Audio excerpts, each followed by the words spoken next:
Aquest any, a Indilletres, hem decidit obrir una conversa-debat sobre Montserrat, Catalunya, aprofitant la celebració del mil·lenari del monestir català per aprofundir en el paper que Montserrat ha jugat i continua jugant en la vida política, cultural i espiritual del país. La història de l'abadia, lluny del que puguem pensar, és un relat fascinant. Avui tenim el plaer de tenir amb nosaltres els autors del número especial que la revista Història del National Geographic va treure a finals del 2024 dedicat a Montserrat. I hem d'agrair-los la passió amb què ens acosten la història del monestir. En més d'una ocasió ens fan vibrar com si ens trobéssim enmig d'una pel·lícula d'aventures i descobrim uns monjos que no sempre viuen la vida de repòs i calma que suposem als monestirs. Anem descobrint que Montserrat és un reflex de la història del país. Ens porten a una comprensió més àmplia de nosaltres mateixos, ens obren interrogants i respostes. Per què Montserrat s'ha sentit sovint tan defensora de la llengua i la cultura catalanes? Ho ha estat sempre? Com s'ha posicionat el monestir davant del conflicte Catalunya-Espanya al llarg dels segles? Quins elements han configurat l'abadia des dels seus orígens, de manera que sempre ha conservat aquesta manera de fer i de ser tan seva? Podem interpretar la visita de Felip VI al monestir com una simple anècdota? Quin paper podria o hauria de jugar Montserrat a la Catalunya actual? I perquè ens facin llum sobre tots aquests temes, tenim avui aquí Josep Maria Casals, és historiador, encara que la seva vida professional s'ha desenvolupat en l'àmbit editorial.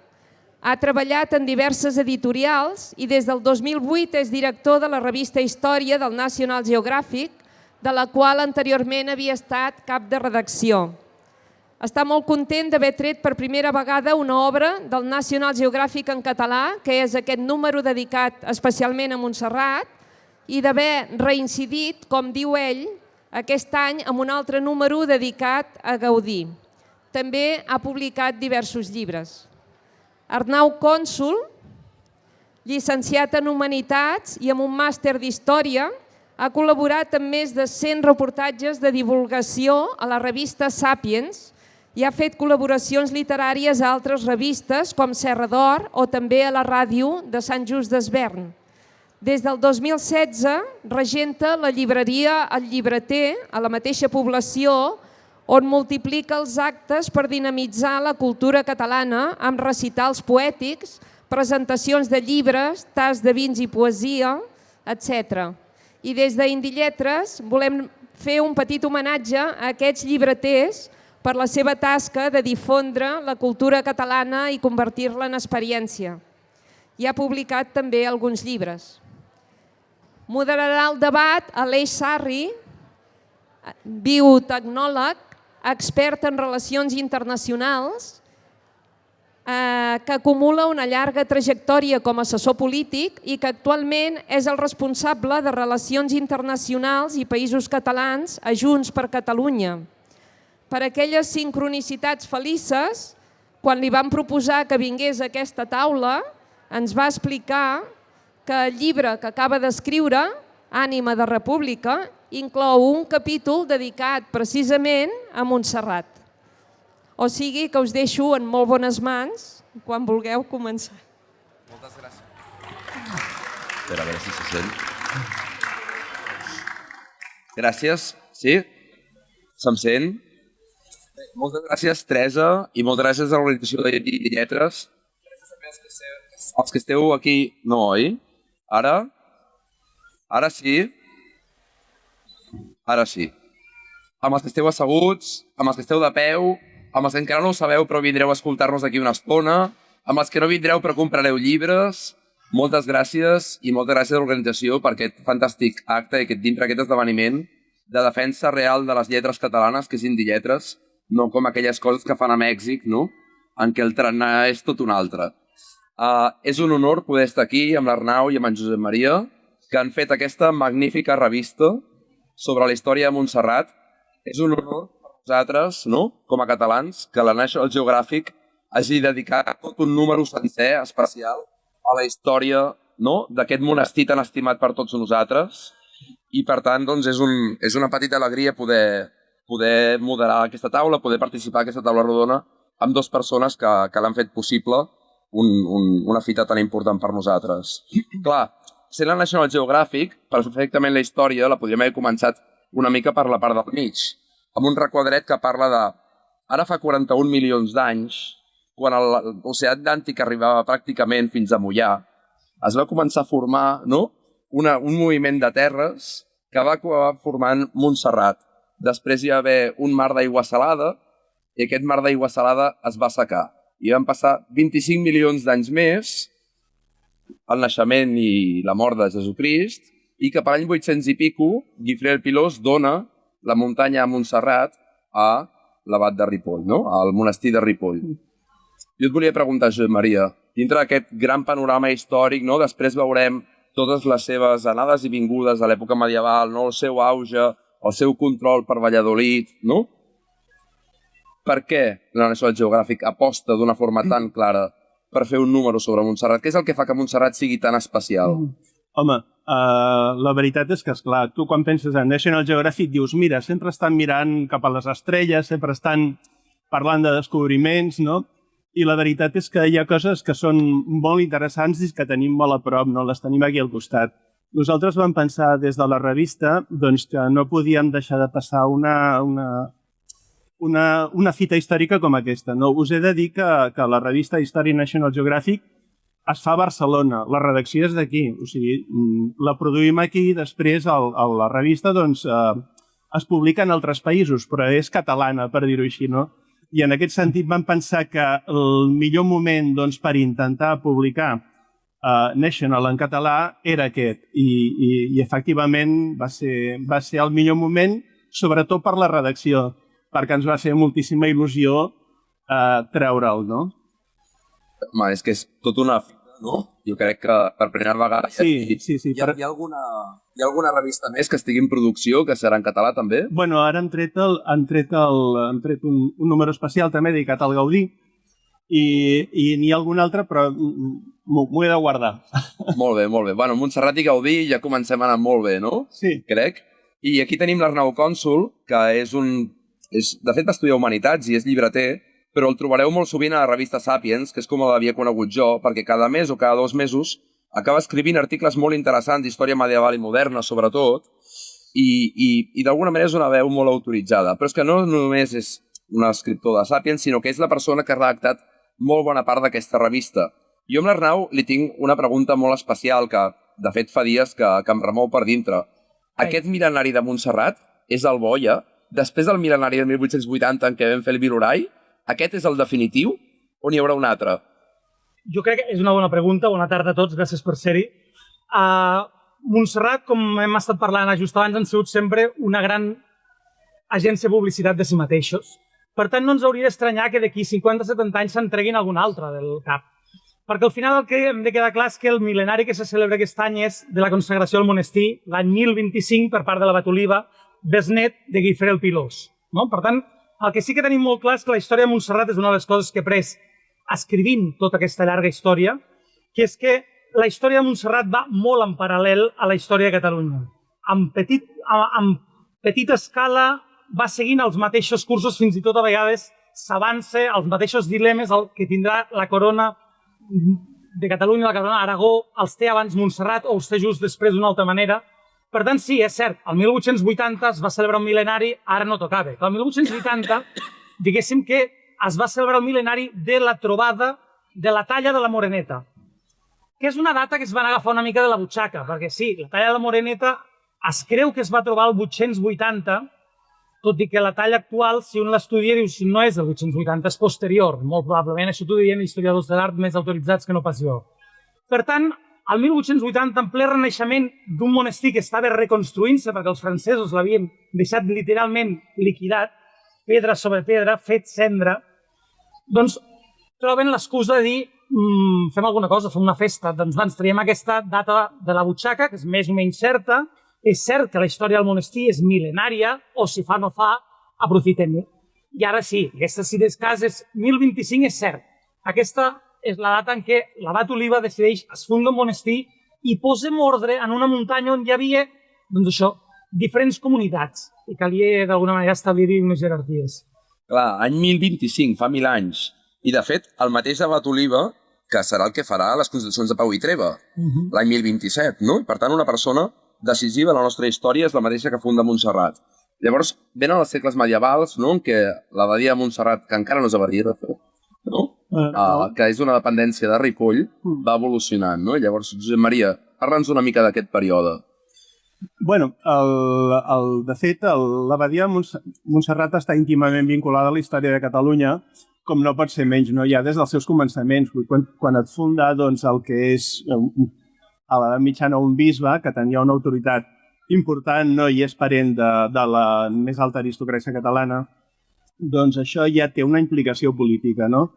Al llarg de l'edat mitjana el que passa és que Montserrat comença a esdevenir, des de que es funda el monestir, a Montserrat comença a esdevenir un centre espiritual de primer ordre.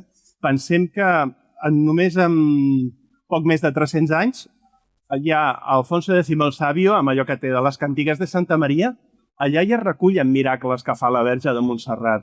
És a dir, han passat 200 anys i la fama de Montserrat, la seva atracció, ja han traspassat fronteres, no?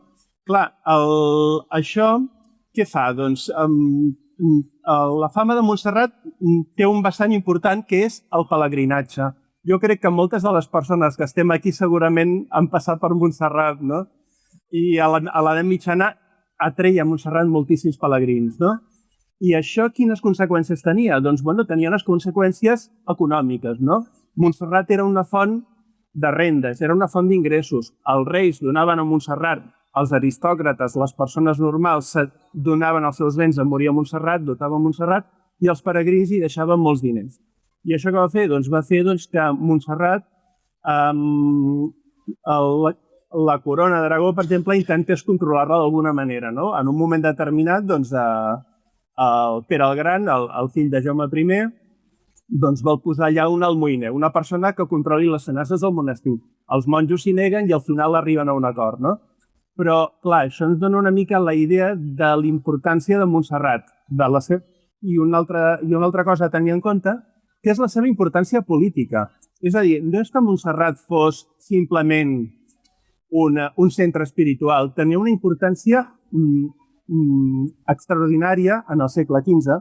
Per què? Doncs perquè aleshores sí, ja era abadia, i els abats de Montserrat van arribar a ser els presidents de la Generalitat de Catalunya, de l'organisme que, mentre no estaven reunides les Corts, doncs portava l'organització del país, per entendre'ns, no?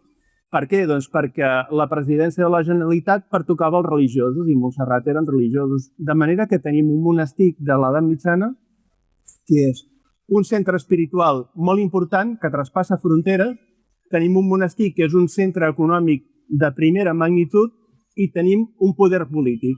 Clar, què passa? Doncs que aquest vessant polític de Montserrat és molt important. Per què? Doncs perquè d'alguna manera la corona d'Aragó, la corona espanyola, tothom el voldrà controlar o el voldrà tenir del seu costat, no? O sigui que tenim un Montserrat que creix, que cada cop hi ha més gent, que cada cop genera més rendes. Sí, de fet el moment de Montserrat és el cisma d'Occident, no? Tenim dos papes, en tenim una a Avinyó i en tenim una a Roma. Què passa? Bueno, els sobirans de la corona d'Aragó doncs estaven molt a favor del papa d'Avinyó, que era el papa Luna. Per què? Doncs perquè era aragonès, no? Això, cada terra fa sa guerra, no? I aleshores el que passa és que Montserrat estava a favor del papa de Roma. Aquí hi havia un conflicte. Què va passar? El papa Luna sabia quina tecla tocar i aleshores, per satisfer els monjos de Montserrat, a la comunitat de Montserrat, va donar a Montserrat l'estatut d'abadia, no? I a partir d'aquest moment, Montserrat va ser una abadia. I aquí tornem al paral·lelisme amb la història de Catalunya. O sigui, el personatge clau que converteix Montserrat en abadia és Benet XIII el Papaluna, que és el personatge clau que està manegant les claus del compromís de Casp.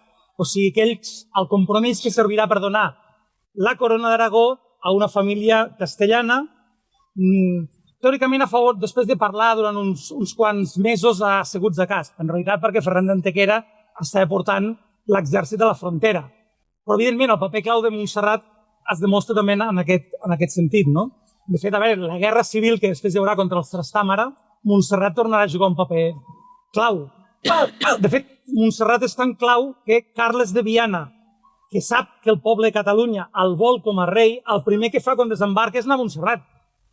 Perquè sap que allí s'hi juguen, allí s'hi couen les faves, per dir-ho així, amb l'expressió poc d'aquí, perquè ja ens entenem tots. És a dir, que en moments convulsos, Montserrat en participava plenament. Estem a la Guerra Civil Catalana, està a punt d'esclatar, no? I llavors Montserrat no es queda indiferent. Montserrat agafa un rol. Montserrat pren partit per la Generalitat i pel Consell de Cent, no? Sí, clar, en realitat una mica amb Montserrat hi ha una relació bastant estreta entre el Consell de Cent, que és el govern de Barcelona, però l'Ajuntament de Barcelona, però és molt més que això, el Consell de Cent. En molts moments de la història de Catalunya, en aquesta època, el que és el Consell de Cent assumeix, per dir-ho així, un paper capdavanter davant de la pròpia corona, no? De la corona d'Aragó, a vegades enfrontada amb ell. I això passa en aquest moment i passarà més tard, a l'època dels Àustries, ja acabada l'edat mitjana, no? Clar, tenim Montserrat confrontat amb Joan II. Joan II acaba mig guanyant la guerra, no? El 1472.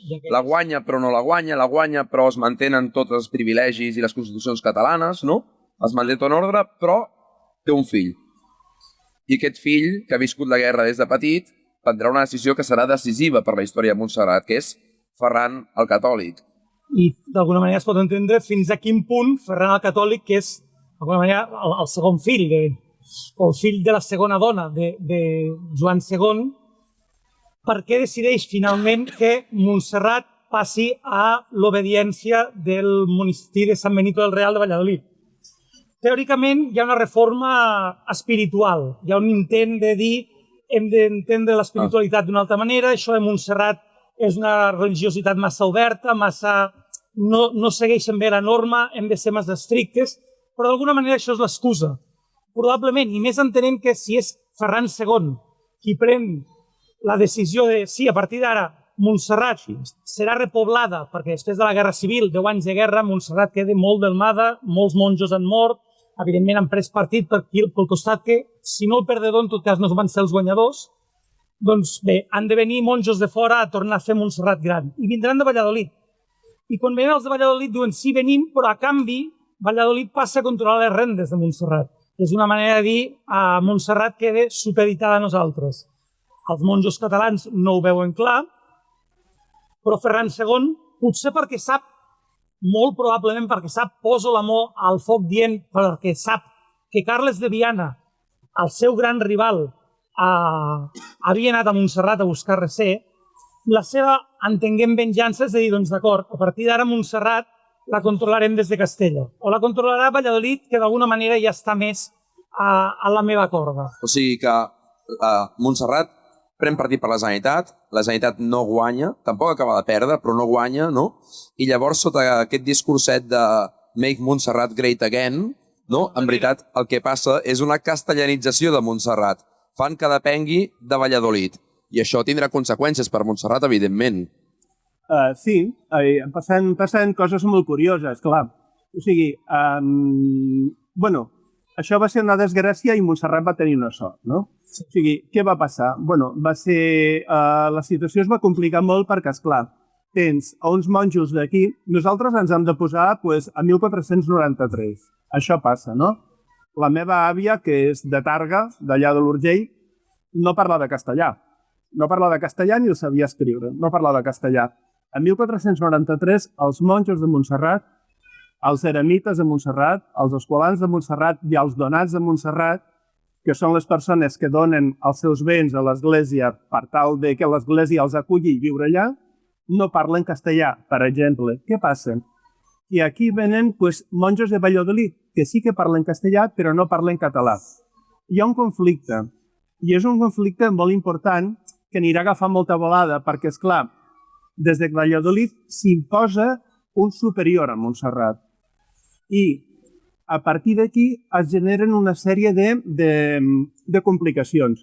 Ja no és només una qüestió d'idioma. Per exemple, als novicis catalans se'ls neguen els hàbits. Per què? Doncs perquè a l'hora de votar sempre hi hagi majoria de monjos castellans.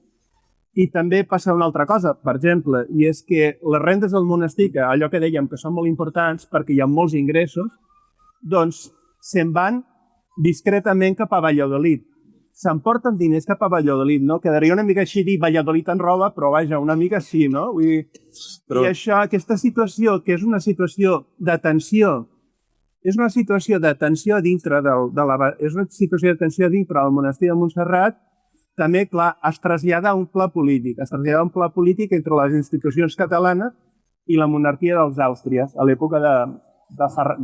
O sigui, Valladolid ens roba, de cop i volta Montserrat ha format part de la congregació de Valladolid, cada cop hi ha més monjos castellans, dominen la majoria, no permeten que els novicis catalans puguin formar-ne part, no?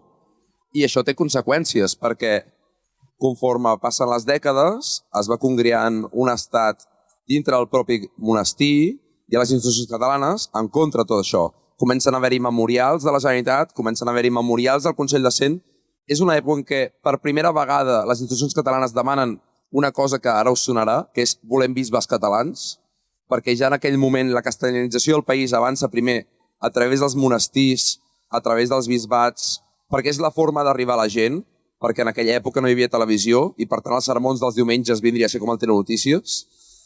I per tant veiem que hi ha una situació que aquí s'està complicant, s'està estancant, hi ha un domini dels abats castellans durant tot el segle XVI, pràcticament tots són castellans, i llavors arribem al 1585, que és un moment clau de la història de Catalunya, pel que ara us explicarà l'Arnau, i perquè tota aquesta escena que ara us explicarà, recordeu que l'estan veient 4 samurais japonesos que s'havien fet jesuïtes i que estaven visitant Montserrat.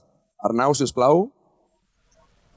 Doncs és probablement l'escena o el capítol més surrealista que m'he trobat estudiant la història de Montserrat. No només que hi hagués samurais, que això ja de per si d'acord, però probablement potser fan una funció més decorativa, tot i que després podem entrar-hi perquè té el seu què, no? Però clar, ens trobem que segona meitat del segle XVI, 1585, com ha dit l'Aleix, els monjos de Montserrat catalans han demanat una mediació dient, escolteu, és que se'ns estan enduent els diners, els estan desviant.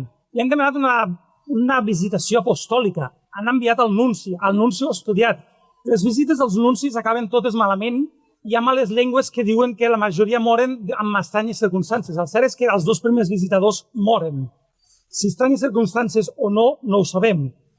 En tot cas, és un tema que efectivament es va allargant. Hi ha un moment que per protestar, per dir, doncs ara ens plantem prou, hi ha una sèrie de monjos catalans de Montserrat que se'n van de Montserrat, se'n van de l'abadia i se'n van a Sant Pau del Camp, a Barcelona, com un acte de protesta per forçar el rei a dir, escolteu, intervingueu-hi, no som una abadia qualsevol, ens esteu tractant com si fóssim qualsevol cosa, i escolteu, som una abadia, aquí els papes parlen de nosaltres, tenim fundacions per tot arreu. La primera missa que es va fer a Amèrica la va fer un monge de Montserrat o un eremita, Bernat Boil. Per tant, no som qualsevol, i aquí hi ha una mala maror perquè els diners ens desapareixen. Feu el favor de mediar-hi. Felip II, que és el rei clau a l'hora de l'ordenar la nova Espanya als Àustries, acaba mediant-hi a favor, a que no endevineu d'aquí, de Sant Benito del Real. Per tant, la pressió de força no va bé. Què hi ha en aquest país al llarg de tot el segle XVI i XVII, que fins i tot és la manera en què Cervantes retrata el país. Cervantes, al Quijote, parla de Catalunya com d'una terra de bandolers. De bandolers n'hi havia tot arreu, en sortien per totes les pedres, n'hem fet moltes llegendes, però abans en parlàvem, gent molt amable no devia ser. Trobar-te un bandoler no era el millor que et podia passar. Però els monges de Montserrat decideixen que és l'única solució que els queda. Us sorprendrà si no coneixíeu el capítol. Els monjos de Montserrat contracten a una partida de bandolers perquè agafin els monjos castellans, entrin de nit al monestir, els facin fora i els acompanyin fins a la frontera, passat Lleida. Els acompanyeu fins a Aragó i allí que s'espavilin. Escolteu, és que més que una història sobre Montserrat, aquí tenim una sèrie per Netflix o una nova temporada de Joc de Trons. I a més hi ha dos samurais que estan allí, que han arribat, perquè clar, Sant Ignasi de Loyola, si es converteix en tot el que es converteix és perquè ha passat per Montserrat. Després els exercicis els farà Manresa, és a dir, al costat, però en tot cas és Montserrat qui converteix a Sant Ignasi. I clar, quan Sant Ignasi, aleshores els jesuïtes arriben al Japó i els converteixen al cristianisme, clar, hi ha uns samurais que hem d'anar a conèixer això, no? Doncs gràcies a Sant Ignasi tenim el mode en Julià Nacaura, que estava a Montserrat aquell dia per poder veure tots aquests magnífics esdeveniments i veient la sèrie en primera persona. Veiem que hi ha un conflicte, els monjos de Montserrat estaven enfrontats amb els catalans, amb els castellans, des de fa dècades. Sorprenentment, Felip II de Castella està donant suport als monjos castellans, una cosa que ningú es podia esperar. Però la pregunta és, i això com acaba? Bueno, això no acaba. De fet, és que no acabarà fins a 1835. No, la veritat és que una mica les relacions entre el monestir, entre els monjos d'origen castellà i els monjos d'origen català, és una mica la mateixa relació que hi ha entre Catalunya i la corona espanyola, no? I el que passa és que els conflictes que tenen les institucions catalanes amb la corona espanyola també reflecteixen a dintre del monestir. Per exemple, arran de la Guerra dels Segadors, doncs s'expulsa els monjos castellans del monestir. Quan acaba la Guerra dels Segadors, tornen, no? Amb la guerra de successió, la guerra que acaba amb l'improvisació de Felip de Borbó, doncs passarà una mica el mateix, no? Es fan fora els monjos d'origen castellà i quan acaba tornen. I aquesta és una mica una història que no té solució fins que en 1836 hi ha el que en diuen la desamortització, no? La desamortització què vol dir? La liquidació dels ordres religiosos a Catalunya.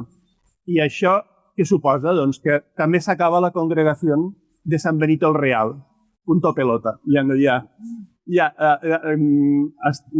Però, clar, això també afecta Montserrat, no? Sí, i estaria bé recordar que la solució que en algun moment prenen després del capítol dels bandolers, que efectivament no acaben expulsant del tot perquè el virrei, que és a les Terres de Lleida, li arriba la notícia i crec que ordena al veguer de Cervera dir, escolta, atura aquests animals i que facin el favor de tornar cap a Montserrat tots, no?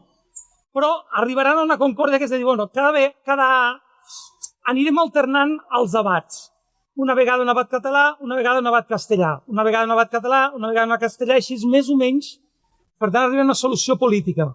Fins que, després de la guerra de successió, s'aplica a Montserrat allò que dèiem del paral·lelisme, un decret de nova planta, s'han acabat els abats catalans. A partir d'ara tots es designaran des de Valladolid. I em direu si això no és exactament el mateix que ens va passar aquí. És a dir, que el que passa a Montserrat d'alguna manera va avançant el que passarà a tot el país, no? Primer hi ha un conflicte polític entre monjos catalans i castellans, al final quedem mitja empatats, no? Perquè diuen, 3 anys tu, 3 anys l'altre, no? Mira, aquí encara ens havíem sortit prou bé. El conflicte va escalant, no? Com hi ha un conflicte escalant a la història de Catalunya, esclata la Guerra dels Segadors, Catalunya proclama una república i quan Catalunya proclama una república, Pau Claris, els monjos catalans diuen ara és la nostra i els fem fora, no? Després les coses no van com nosaltres voldríem que anessin, acaben perdent la guerra, no? I tornen els monjos castellans. I el mateix amb la Guerra de Successió, fins que al final guanya Felip V i de la mateixa manera que acaba amb les institucions catalanes, acaba, no?, amb la catalanitat dels abats. O almenys ho intenta, no? Perquè no acabarà passant exactament així. Però entre Felip V i el 1835, que és una data terrible per la història de Catalunya, perquè és quan cremen el monestir de Ripoll, cremen un munt d'esglésies a Barcelona, no? També, no? Crec que a Montserrat ho destrueixen, es perden un munt d'arxius que serien bàsics avui per entendre'ns nosaltres mateixos. Passa una altra cosa, que és que hi ha una invasió de l'exèrcit napoleònic sobre Catalunya i no entren una sola vegada a Montserrat, sinó 3. Llavors, què passa amb aquestes 3 entrades a Montserrat? Passa alguna cosa especial? La primera també mereixeria una pel·lícula, perquè la primera és absolutament pacífica. O sigui, la primera arribada dels francesos a Montserrat És tal la fama de Montserrat que fins i tot els exèrcits, el primer exèrcit francès que arriba a Montserrat no gosa fer res, demanen, sisplau, si els poden atendre. Aleshores, s'expliquen cròniques que els francesos, els monjos espantats han sortit abans, han amagat alguns tresors i observen des de la muntanya com els francesos entren a Montserrat, passen la nit allí, fan fins i tot, els veuen com des de lluny es vesteixen un hàbit i fan una mena com de peregrinatge al voltant amb ciris a la muntanya, al voltant del monestir. Hi ha una escena que realment això es filmi. I quan l'endemà ells tornen, els francesos ja han marxat, només els falten 4 o 5 cavalls. O sigui, han deixat el monestir intacte, no passa res. Carai, tu, un exèrcit bondadós, un exèrcit que sap el que és Montserrat i ho ha respectat. Serà l'única vegada. Després vindran els francesos animals, o potser s'hauria d'assenyalar que, clar, com que el que hi ha hagut és una reacció contra el francès, perquè, clar, aquesta primera arribada és quan els francesos, d'alguna manera, el rei els hi ha obert la porta. És a dir, no, passeu, que ja sé que aneu a Portugal.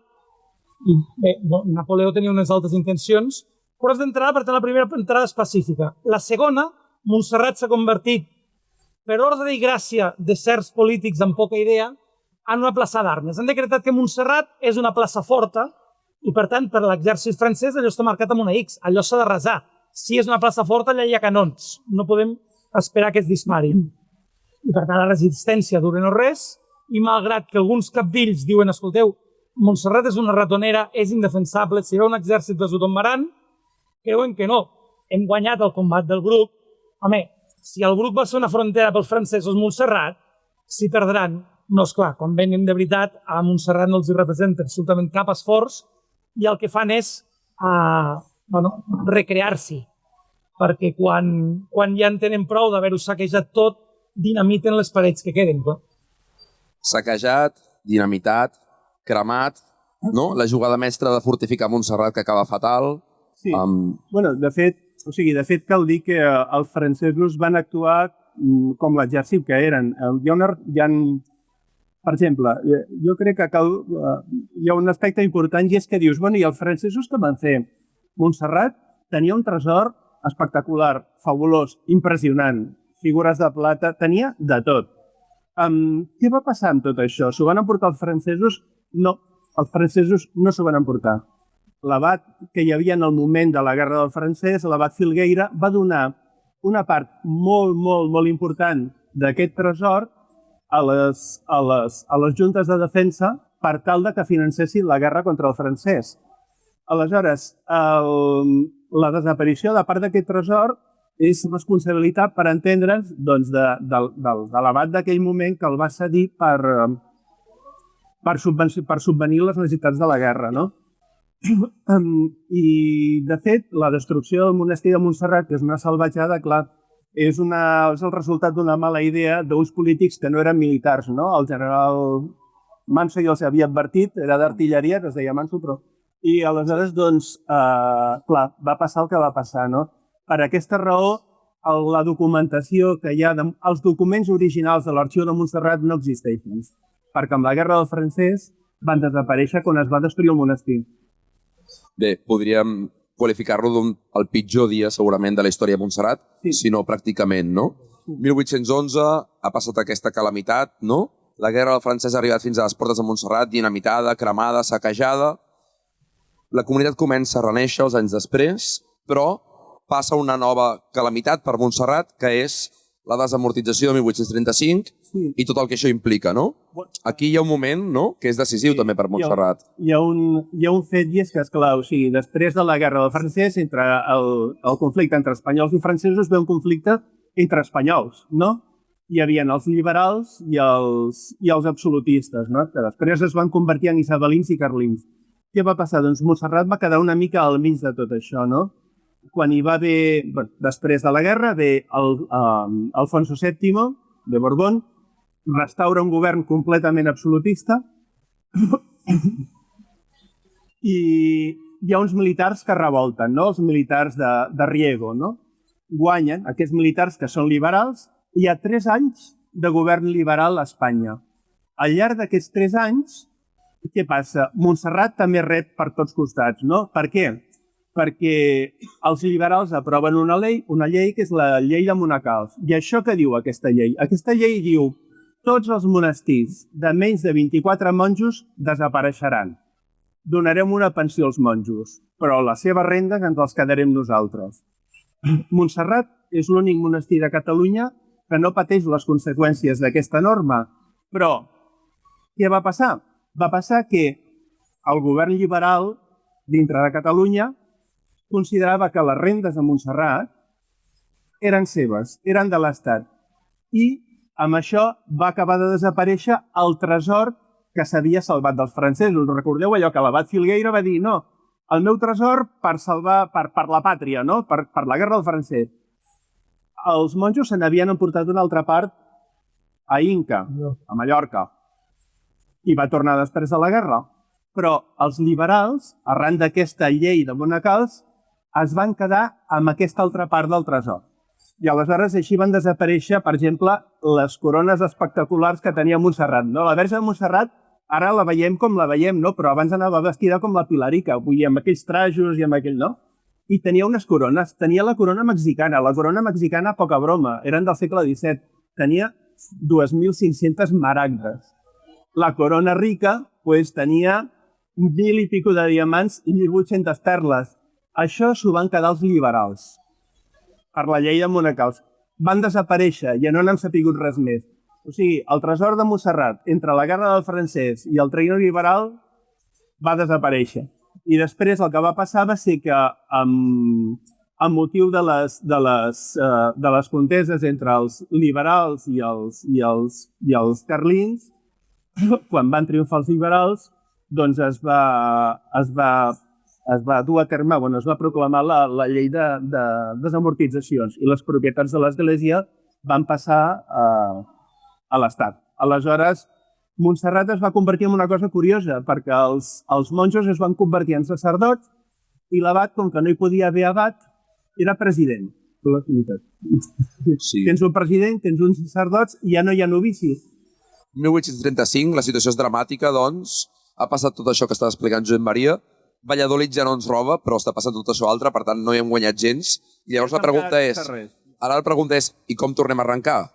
Doncs d'una altra vegada anant de paral·lel amb la història del país. Si el segle XIX és el del Renaixement, la Renaixença a Catalunya, serà el del redrés altre cop de Montserrat, que s'haurà de reinventar i probablement el que passa és que s'haurà...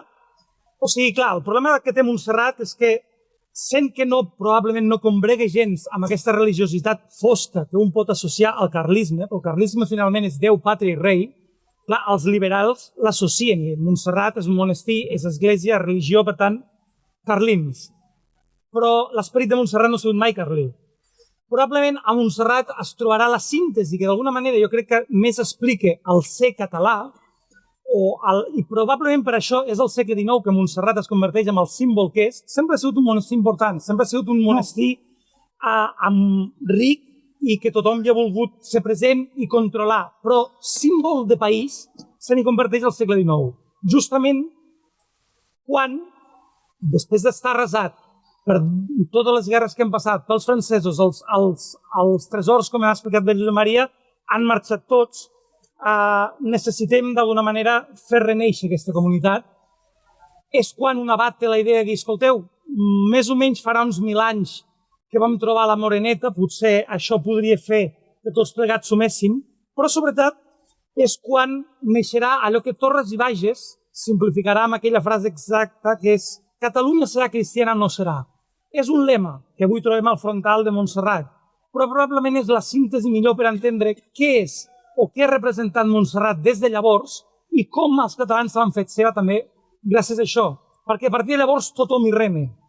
A partir de llavors ni carlins ni liberals gosaran atacar mai més Montserrat. És al revés. Montserrat és de tots, per tant no ataquem ningú, sumem tots a fer-la gran. Sí, que Montserrat, després de segles de turbulències, d'intents de castellanització, de saquejos de l'imperi napoleònic, de desamortitzacions, reneix amb el catalanisme, no? I es converteix en un dels grans símbols de la catalanitat. Celebren el primer mil·lenari, tenen aquesta bona pensada. Demanen a un poeta que era molt devot de Montserrat, un tal Jacint Verdaguer, a veure si no faria pas un himne pel mil·lenari, i escriu el Virolai, I clar, el Virolai es converteix, jo crec, en un dels 2 o 3 himnes que els catalans en sabem tots. I és tant himne del Virolai com és tant himne dels segadors, probablement, i el cant de la Senyera. Però clar, això neix de la suma de forces de dir, escolteu, Montserrat hauria d'estar per sobre d'aquestes pugnes. Ja n'hi ha prou de pugnes, portem 2 o 3 segles que ens la disputem entre tots, hem arribat a arrasar-ho, prou. I realment, per fer possible el mil·lenari, aquell primer mil·lenari, 1880, se sumen des de tots costats. De fet, escriptors i periodistes carlins i escriptors i periodistes de l'altre costat, diguéssim liberals, sumen tots per dir posem-hi tots un granet de sorra i fem que de Montserrat, com cantaríem ara se m'acut Verdaguer, però en un altre poema, que no l'esbranquin mai més. Fem de Montserrat un símbol, no? Sí, Montserrat es converteix en un símbol de la unió dels catalans, lligada amb el catalanisme, no? A més, creen el Virolai, que és una cançó preciosa, que a més ara han fet en versió tecno, un tal Kazoo, jo sempre m'escolto pels matins, està molt bé. Mola molt. Està molt bé, a mi m'agrada molt. I per subscripció popular s'aconsegueix fer una nova corona. Imagina't. És que, clar, és tal el que amb aquests anys de preparació del mil·lenari, que teòricament havia de ser el 1888, però l'abat que ho havia promogut, que ha promogut les obres per fer un nou monestir, el monestir que ara està coneixent, darrere, en els plans del qual hi participa un tal Gaudí, hi participa un tal Puig i Cadafalch. Per tant, és tot el país d'aquell moment que està fent possible la Renaixença, qui està fent aquest nou Montserrat, l'abat és molt gran. I els monjos comencen a calcular que fins a 1888 no arribarà, i per tant diuen, escolteu, i si ho fem al 1880 i ell pot viure? Per tant, això lliga amb la primera pregunta que molt hàbilment ha fet l'Aleix al principi. Era bo la data del 1880 o la del 88? És igual. Era la manera de trobar una celebració que ens unís a tots, a partir de la qual, a més, algú se li va acudir, a través de la premsa, de fer una subscripció per pagar una nova corona i un nou tron. Doncs escolteu, què més volem? Ja està, tenim la síntesi. Totalment. Visc els mil·lenaris de Montserrat. Jo ja m'estic esperant el mil·lenari de l'Escolania, que ja us l'avanço perquè us ho poseu al calendari, 2223, val? Si podeu ser-hi, jo us ho recomanaré molt. Però abans d'arribar a aquest tercer mil·lenari, una pregunta pel Josep Maria. En aquest moment, el catalanisme i Montserrat d'alguna manera conflueixen, no? Això serà així les dècades subsegüents? Sí, o sigui, clar, Montserrat adquireix un estatus especial dintre de Catalunya, no? Hi ha una cosa que és interessant i que serveix també per explicar-ho, i és que Montserrat, fins aleshores, anar a Montserrat era un esforç considerable des de Barcelona. Havies d'estar un dia i més d'un dia per anar-hi. Però en 1890, Puig i Cadafalch convenç l'abat de que es faci el cremallera. Què suposa això? Doncs suposa que tu agafes el tren a Barcelona, baixes a Monistrol, agafes el cremallera i en una hora ets a dalt. Abans agafaves el tren a Monistrol i trigaves 3 hores a pujar, amb diligència. Clar, Montserrat és un lloc que està ara a l'abast de la major part dels catalans, no? Després s'afegiran a això els funiculars, etc., no? Però en aquest sentit, sí, Montserrat és cada vegada més proper. És cada vegada més proper en un sentit físic i en un sentit també, per dir-ho així, polític i social, no? Perquè torna a reprendre el català. Penseu, per exemple, ara l'han restaurat fa pocs anys, l'últim misteri que es va fer al Rosari Monumental de Montserrat és el que va planejar Gaudí. I si aneu i el visiteu, no sé si ja heu estat, però ja és simbòlic absolutament. Veieu un escut... És el misteri de la resurrecció de Crist, no? I aleshores Gaudí què fa? Gaudí posa aquí hi ha la sepultura oberta de Jesús, aquí hi ha l'escut de Catalunya, i al costat de Catalunya Gaudí hi posa Crist ressuscitat. La lectura és evident. O sigui, de la mateixa estem parlant de Jesús i de Catalunya que reneix. I aquesta és la lectura. I això es mantindrà. És a dir, per exemple, durant la dictadura de Primo de Rivera,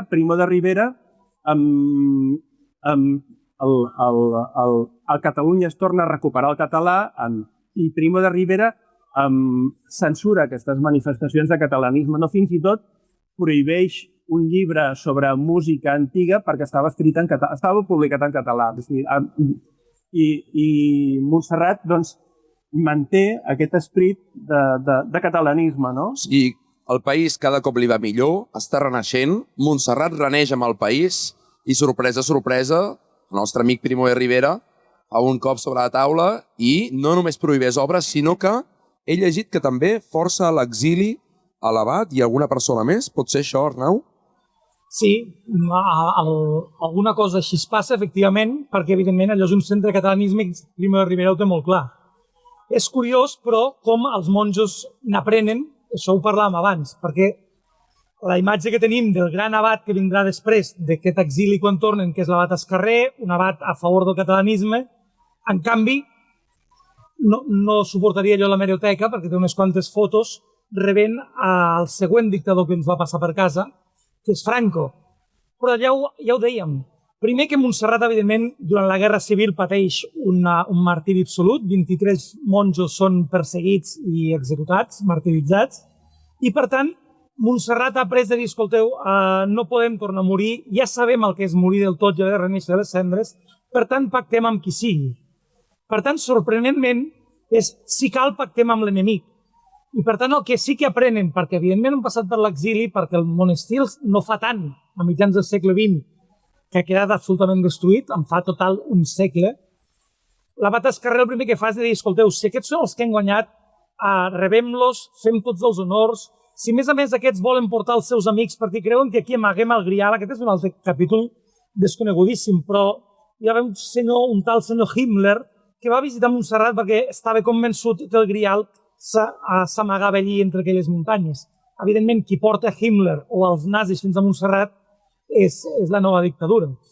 Tot això els monjos ho accepten dient el que no podem fer és tornar a morir. El que hem de fer és suportar aquest martiri, suportem-ho com calgui, perquè ja vindran nous temps. Els he acabat donant la raó.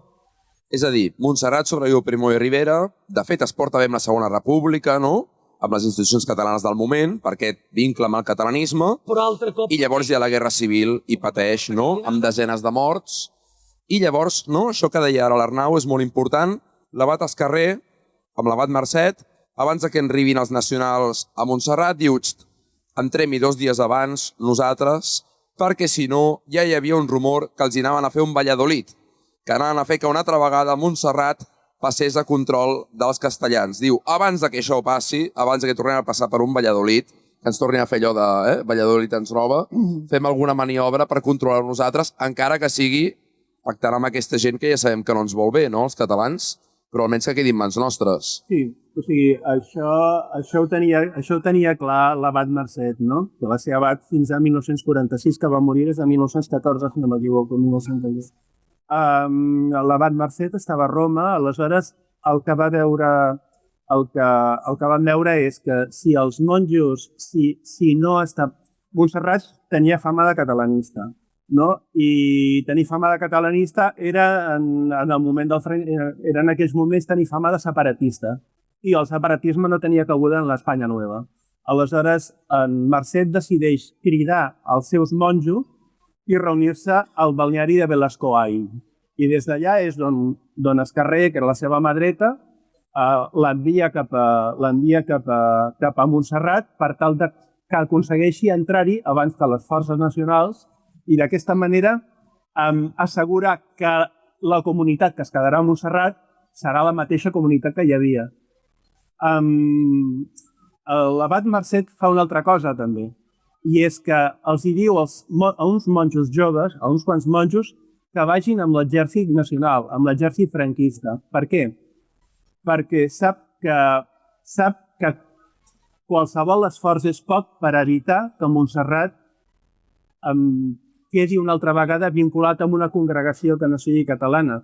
De fet, després de la guerra, el Fray Justo Pérez de Urbel, que serà l'abat del Valle de los Caídos, intentarà crear una congregació espanyola i incorporar Montserrat a dintre. Però amb aquestes jugades soterrades diplomàtiques dels monjos de Montserrat, això no passarà, no?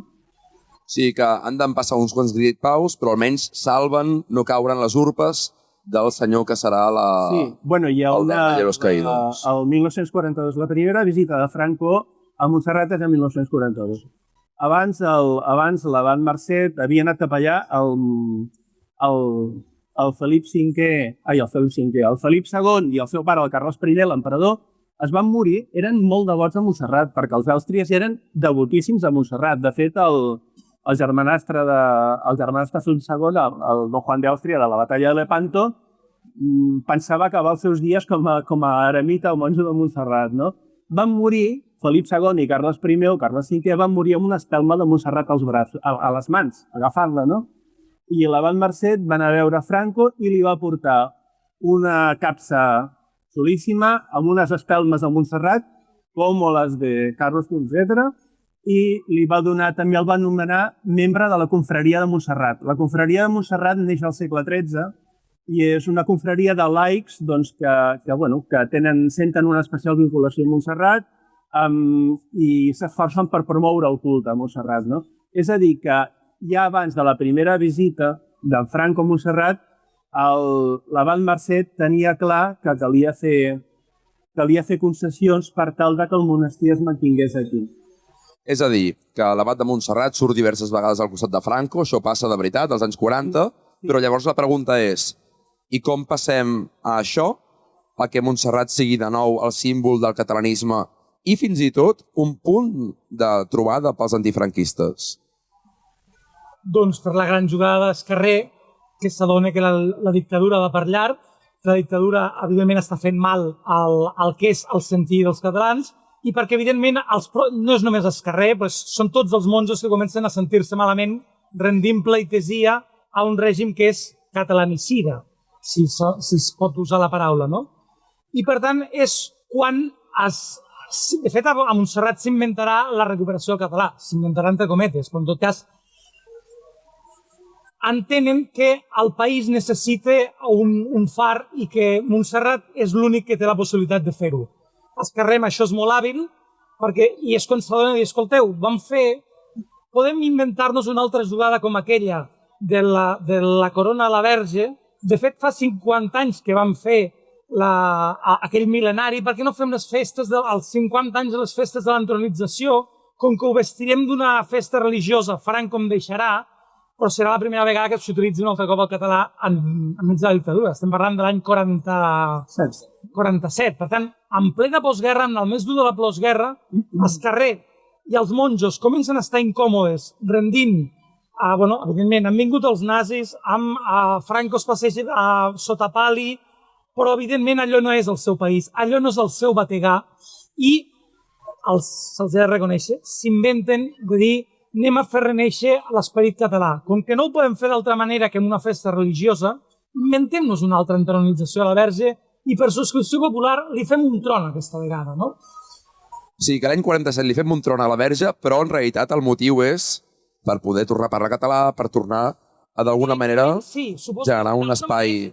Escolteu, fa 10 anys no fa ni 10 anys que s'ha acabat la guerra i aquest poble que està passant la repressió més forta i sobretot gana, fam, necessita un motiu d'esperança, necessita un motiu de celebració. Probablement el primer motiu no és el motiu català, però el motiu català s'acaba sumant.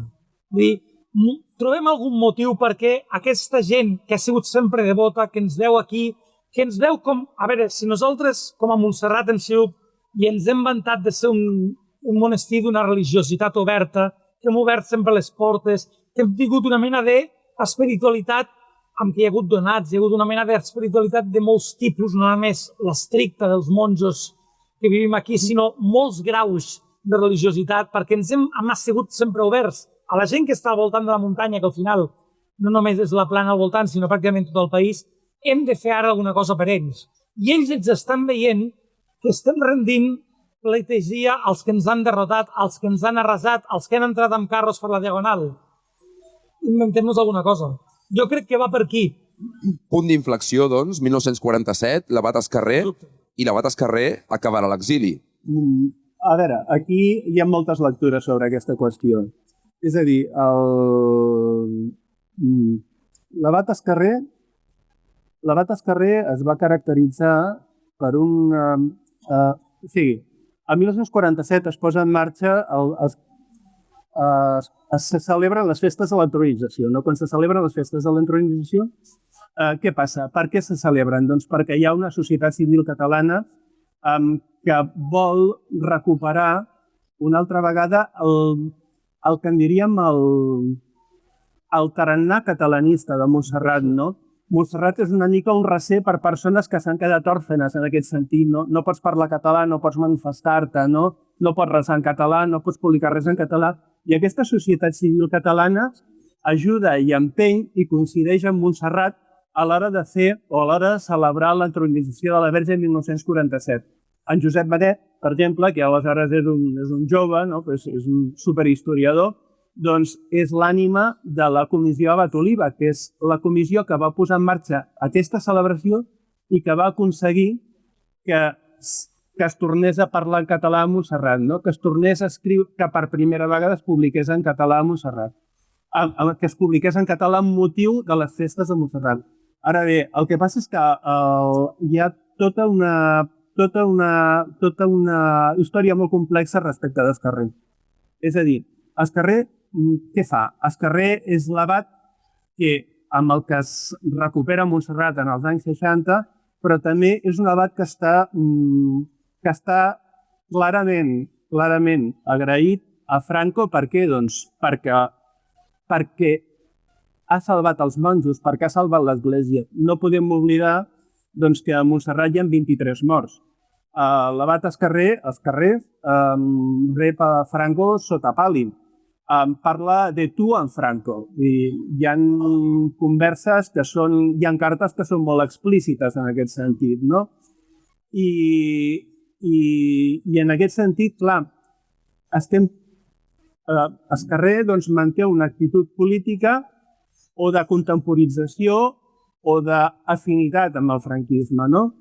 Quan es trenca aquesta situació? Quan això comença a canviar? Doncs hi ha un fet que és la vida de la pròpia comunitat dintre de Montserrat. L'abat Escarrer havia enviat a joves a estudiar fora, no? A França, a Holanda, a altres llocs, no?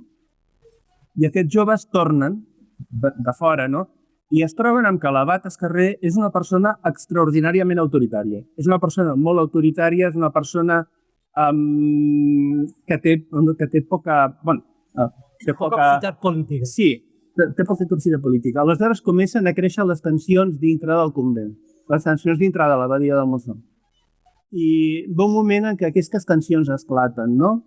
El 1958 hi ha el primer enfrontament entre el que seria l'abat Escarrer i les autoritats espanyoles, no? Acedo Colunga, el governador civil de Barcelona, diu que els minyons escoltes són separatistes, no? Diu, clar, els minyons escoltes són catòlics. Montserrat recolza l'escoltisme, no? Aleshores, l'abat Escarrer s'enfada i el dia de la Immaculada de 1858 es deixa anar amb un sermó contra Acedo Colunga. I això anirà pujant una mica de to, aquest enfrontament, no?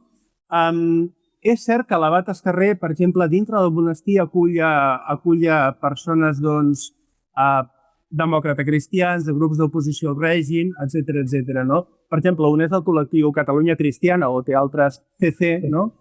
Del qual forma part en Jordi Pujol, no? Que en 1960, arran de la visita de Franco a Barcelona, llença unes octavetes, és empresonat, és torturat, etc. Però el fet de l'exili o no exili d'Escarrer és molt complexa. Per què? Perquè els monjos es queixen de l'autoritarisme d'Escarrer. I en 1961, arran d'aquestes queixes, Escarrer ha de deixar de ser abat. I l'abat l'obliguen a agafar un abat coadjutor al parabrasó. Ell perd, en aquests moments, tot el poder dintre de Montserrat. I en el moment en què Escarrer perd la seva autoritat dintre de Montserrat, en el moment en què queda com... deixa de ser la figura important dintre de Montserrat, va agafant rellevància en les seves declaracions contra el règim. Sí, les declaracions d'Escarrer contra el règim van pujant de to a partir del moment en què ell perd el control del monestir, no? fins a arribar a 1963 a les declaracions famoses de Le Monde. No sé si us sona això, no? El periodista Juan Antonio Novaes, el corresponsal de Le Monde, fa una entrevista a Esquerrer. És una entrevista preparada. O sigui, l'Albert Manent i el Josep Benet han preparat aquesta entrevista, han portat el Novaes a Montserrat, l'han reunit amb l'Esquerrer, l'Esquerrer es reuneix amb ell 3/4 d'hora, deixa anar, es queda a gust, per dir-ho així, amb el règim, amb tothom, i a fora, el seu secretari, el Maur Boix, monjo, el Josep Benet i l'Albert Manent suavitzen aquestes declaracions encara, no? Surten les declaracions de Le Monde i què passa? Que Esquerrer se'n va fora, marxa al 65. Estem parlant de 2 anys de diferència. Per què marxa al 65? Bueno, si consulteu la... Ja acabem, Si consulteu l'hemeroteca veureu que en 1983 Hilari Raguer, que aleshores era un monjo jove i després va ser un historiador extraordinari, explica, en aquest aniversari, en 1983, a La Vanguardia, que el motiu pel qual el règim no el va fer fora, ni el Vaticà va voler que anés fora l'abat Esquerrer, és perquè s'hauria convertit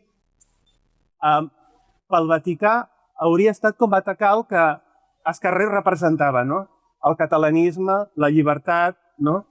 Això hauria estat donar armes al règim de Franco. I aquesta no era la idea. Per tant, es va esperar fins a 1965. Bé, o sigui que acabem la història amb Montserrat sent un símbol antifranquista quasi contra tot pronòstic, no? Amb el catalanisme que ha revifat, amb el país que torna a tenir llibertat i arribem fins avui. Arnau, no sé si vols dir una última cosa abans que ens despedim. No, bàsicament això, que ara crec que Montserrat ha de trobar el seu nou paper al segle XXI. Tampoc no em vull posar en un jardí, però crec que últimament ha tingut algunes actuacions que podríem... Veient tota aquesta trajectòria, tot i que és cert que ha sabut nedar entre les aigües que ha calgut per reneixer sempre, hi ha hagut alguna actuació últimament que ens ha sorprès i ens ha deixat fora de lloc i bé, potser necessitarem fer un epíleg al National Geographic. Bé, ja que no ho dius tu, ja ho dic jo, no cal que tornin a convidar Felip VI en 500 anys més i no cal tampoc que facin actes al Parlament Europeu amb banderes espanyoles, és innecessari. Josep Maria, alguna cosa més? No, la veritat és que jo el que diria és que una mica, després d'Esquerrer, el l'abat Just, que Josep Maria Just, va ser, per exemple, la persona que va acollir la tancada d'intel·lectuals a Montserrat en 1970, en protesta pel procés de Burgos contra els membres d'ETA. Una mica el que ha passat és que Montserrat durant molt de temps ha exercit una funció de substitució que ara ja no tindria sentit, potser, en el sentit de, l'Església va ajudar les forces democràtiques a enfrontar-se a la dictadura, I ara potser el que cal és una altra cosa. No voldria deixar de mencionar, ja que estem en una fira de llibres, el paper editor de Montserrat. Justament a partir de la segona meitat del segle... A veure, l'empremta de Montserrat és de les més antigues d'Europa, però el paper de publicacions de l'Abadia de Montserrat, publicant Serrador, altres revistes i, evidentment, tots els llibres d'història que ha publicat, crec que mai no se'ls ha pogut agrair prou. Bé, jo crec que aquí no se li pot agrair més és a vosaltres per haver fet aquesta magnífica revista que la podeu trobar als quioscos. 1000 anys d'història de Montserrat. Hem parlat de castellanització, hem parlat del Papa Luna, hem parlat de l'Abat Oliva, hem parlat de Felip V, hem parlat de Napoleó, hem parlat de Franco, de Primo de Rivera, però Montserrat sempre ha sobreviscut. Moltes gràcies a tots per haver-nos escoltat i ens veiem al proper mil·lenari a Montserrat. Quedem allí.